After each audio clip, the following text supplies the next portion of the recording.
আসসালামু আলাইকুম। Dhaka power distribution company limited তথা ডিপিডিসিতে 23/12/2024 খ্রিস্টাব্দে একটি নিয়োগ বিজ্ঞপ্তি প্রকাশ করেছে। উক্ত নিয়োগ বিজ্ঞপ্তিটি আপনাদের সামনে তুলে ধরছি। পদের নাম হচ্ছে সুইচ বোর্ড অ্যাটেন্ডেন্ট বা এসবিএ। শিক্ষাগত যোগ্যতা এইচএসসি বা সমতুল্য বিজ্ঞান অর্থাৎ ইন্টারমিডিয়েট পাশ করে একটা ঢাকা শহরে চাকরির একটা সুবর্ণ সুযোগ। ডিপিডিসি আমরা জানি এই প্রতিষ্ঠানটি একটি সেবামূলক প্রতিষ্ঠান, বিদ্যুৎ বিতরণ কাজে নিয়োজিত একটি প্রতিষ্ঠান। খুবই ভালো একটি চাকরি। এই চাকরি এটি হবে চুক্তিভিত্তিক, প্রতিবার চুক্তি সর্বোচ্চ 3 বছরের জন্য, প্রথমবার 1 বছর শিক্ষানবিশকাল সহ এবং নিয়োগের লক্ষ্যে সৎ নিবেদিত উদ্যোগী প্রতিকূল অবস্থায় চ্যালেঞ্জ গ্রহণে আগ্রহী এবং কোম্পানি কর্তৃক নির্ধারিত কাজ করার মানসিকতা সম্পন্ন প্রকৃত বাংলাদেশি নাগরিকদের নিকট থেকে দরখাস্ত আহ্বান করা যাচ্ছে।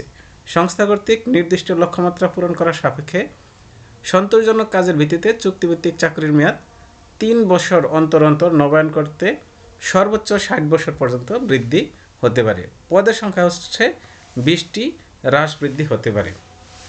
এর পূর্বে এবার আপনাদের একটু পরীক্ষা পদ্ধতিটা বলে দেই এসবিএ পদের। এর পূর্বে যে পরীক্ষাটি হয়েছিল 2021 সালে, তখন সর্বমোট 100 নম্বরের পরীক্ষা হয়েছিল।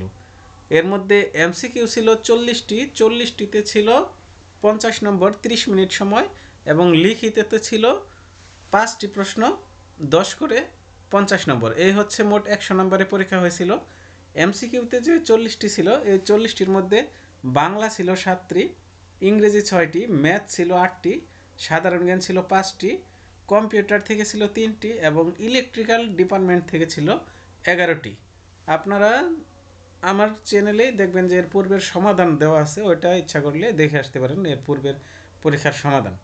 এবং রিটেন যে ছিল 5টি প্রশ্ন 30 মিনিটে, তার মধ্যে ম্যাথ ছিল 2টি, একটি ম্যাথ ছিল পাটিগণিতের সুদের যে ম্যাথগুলো আছে এটা, এবং বীজগণিতের একটি ম্যাথ ছিল, ইংরেজি ছিল একটি শর্ট এসে ছিল, এবং ডিপার্টমেন্ট বলতে ইলেকট্রিক্যাল থেকে 2টা ম্যাথ ছিল। একটা ম্যাথ ছিল কারেন্ট বের করতে হবে তড়িৎ প্রবাহ, এবং আরেকটি ছিল ওহমের সূত্র V=IR, এটার প্রমাণ। একদম সহজ পরীক্ষা। আশা করি আপনারা এই পরীক্ষাটা ভালোভাবে দিলে চাকরি হওয়ার সম্ভাবনা খুবই বেশি, এবং বিদ্যুৎ সেক্টরের মধ্যে ডিপিডিসি সব থেকে আমি মনে করি যে এখন ভালো একটা পর্যায়ে আছে। কি কি কাজ করতে হবে এই প্রতিষ্ঠানে, এসবিএ পদের দায়িত্বগুলো কী কী এখানে দেওয়া আছে বিস্তারিত, আপনারা এটা একটু পরে দেখে নিয়ে কাজ নিয়ে একটা ভিডিও বানাবো আলাদা করে, তখন বিস্তারিত দেখাবো। বেতন ভাতা, এই পদের মাসিক বেতন হচ্ছে মূল বেতন 25,000 টাকা, এবং বাড়ি ভাড়া হচ্ছে মূল বেতনের 60%, তবে নারায়ণগঞ্জ এবং গাজীপুর যাদের পোস্টিং পড়বে তাদের ক্ষেত্রে 50%। যাতায়াত ভাতা পাবেন 3,000 টাকা এক্সট্রা। চিকিৎসা ভাতা হচ্ছে মূল বেতনের 10% হারে, অথবা সর্বনিম্ন পাবেন 2,000 টাকা। তাছাড়া প্রতি বছর উৎসব বোনাস, বাংলা নববর্ষ ভাতা, কন্ট্রিবিউটরি প্রভিডেন্ট ফান্ড বা সিপিএফ, গ্রুপ ইন্স্যুরেন্স, ছুটি নগদায়ন সুবিধাসহ কোম্পানির প্রচলিত নিয়মে নির্ধারিত অন্যান্য সুবিধা এবং চাকরি সমাপ্তি গ্র্যাচুইটি এবং কোম্পানির বিধি অনুযায়ী অন্যান্য সুবিধাদি প্রাপ্ত হবেন, এবং ট্যাক্স নিজে দিতে হবে। বয়স হবে 15/1/2025, সর্বোচ্চ 32 বছর। আর যারা বিভাগীয় প্রার্থী তাদের ক্ষেত্রে 5 বছর শিথিলযোগ্য, অর্থাৎ যারা ডিপিডিসির এমপ্লয় আছে। আবেদন করতে হবে এই ওয়েবসাইটে গিয়ে, এবং আবেদনের জন্য নির্ধারিত যে ফিটে আছে সেটি হচ্ছে 1,000 টাকা পেমেন্ট করতে হবে রকেট ডিবিবিএল মোবাইল ব্যাংকিং থেকে। যদি আরও কোনো কিছু জানার থাকে এই